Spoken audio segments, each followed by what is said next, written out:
Good evening, Alex. How are you doing, sweetie? I'm here to do the reading on Nathan for you.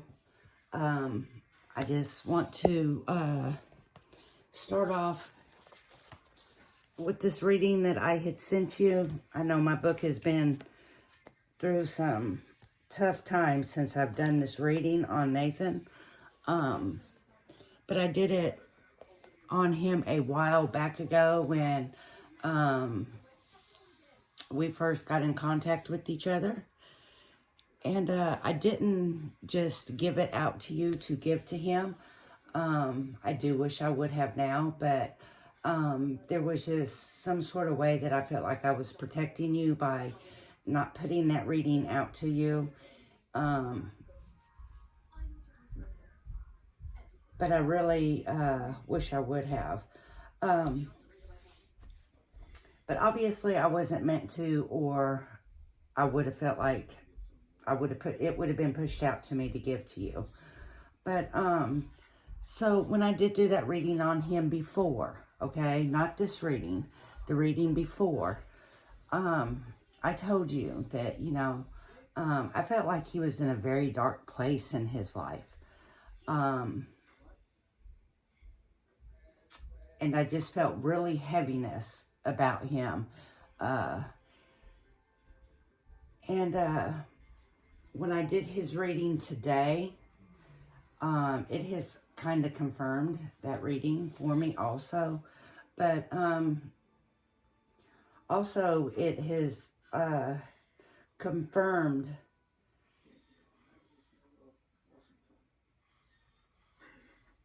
that he did get peace within this, okay? Because his first reading, he wasn't at peace with himself. He was very hard on himself.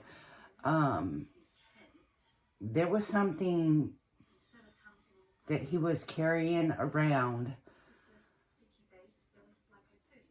some type of guilt or something about his brother's death, that it had put him like in this dark place. Now, I don't know what it was. I don't know if maybe he felt like he let his brother down because he wasn't there, or exactly what that was. But there was definitely something that he was not forgiving himself for, okay? And which put him in a very dark place. Now, come to the reading that I just did. He pulls the Knight of Swords and the Tower, okay? He pulls those both together. The Knight of Swords is going to represent Nathan, okay? Nathan is this, is just like this, a man in a battle. He's battling himself, though, okay? He's battling his own thoughts. He's battling, the whole reason why he has lost people in his life, especially his brother. So you see how wildly this guy runs off on this horse, holding his sword up in the air. And that's kind of like Nathan. He was, just not giving a shit about, his own well-being, that, he just kind of like a person that just says, fuck it, I'm going to go do something anyway. I don't give a shit. Okay? Then he pulls the Tower card with that, which is the card of destruction, okay? Which is where it led him to, okay? Led him to the destruction, okay? So,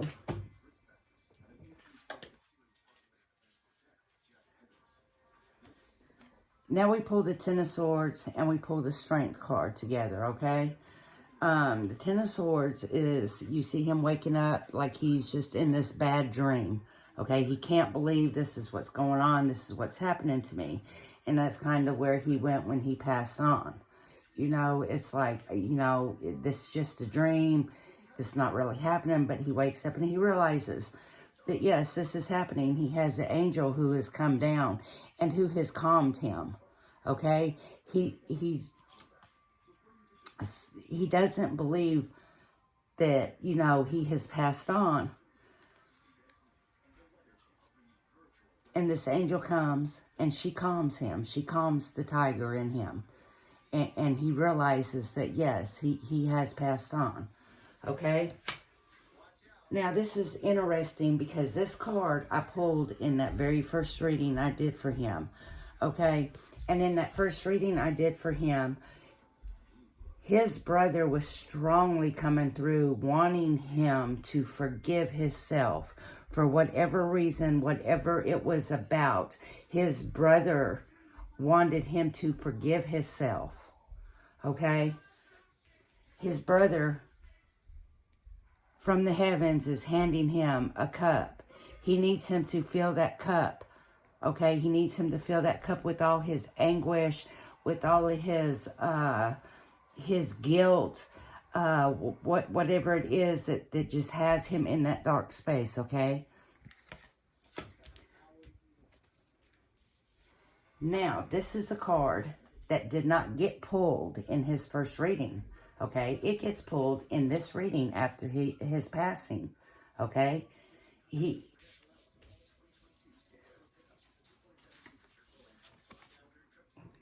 know, he's just a nonchalant, not giving a shit about, doesn't think about, you know, there's danger ahead of me. Fuck it, I'm going for it anyway.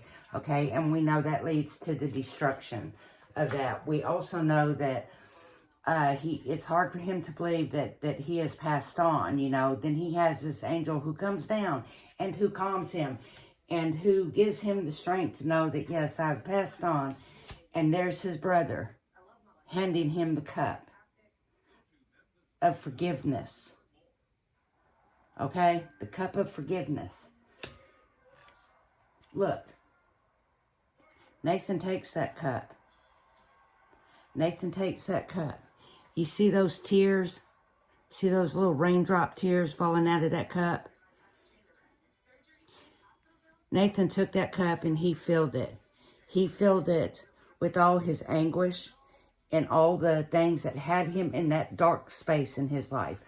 And when I say in the dark space, I don't mean like an evil, hateful, mean person. Not at all. I'm talking about a spiritual dark place where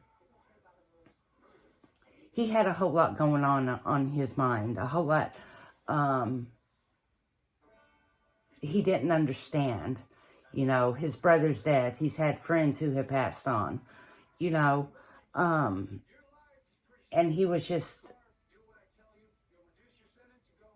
in that dark place, and he carried this guilt of something about his brother, that his brother was letting him know, please forgive yourself. Now I know why his brother was letting him know that, because his brother knew that he was going to pass on to him. Now I know. He accepts that cup and see all of his darkness, all of his worries, all of his things that he has felt guilty about or whatever. It's just overflowing that cup. It's just coming out of that cup. Then his very last card, look what he pulled. Look what he pulled. The trumpet's playing. It's time for him. It's time for him to go. It's time for him to go. He's ready. He's ready to face whatever it is that we have to face. He's ready.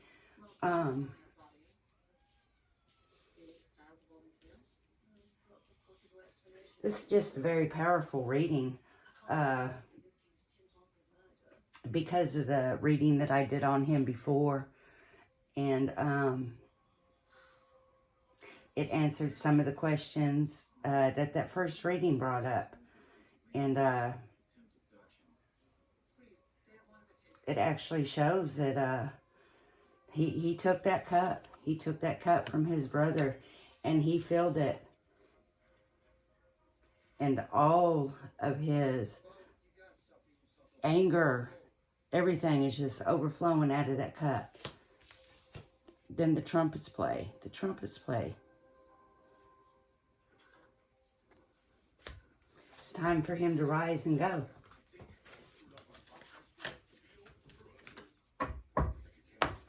I love you, sugar. Love and light to you.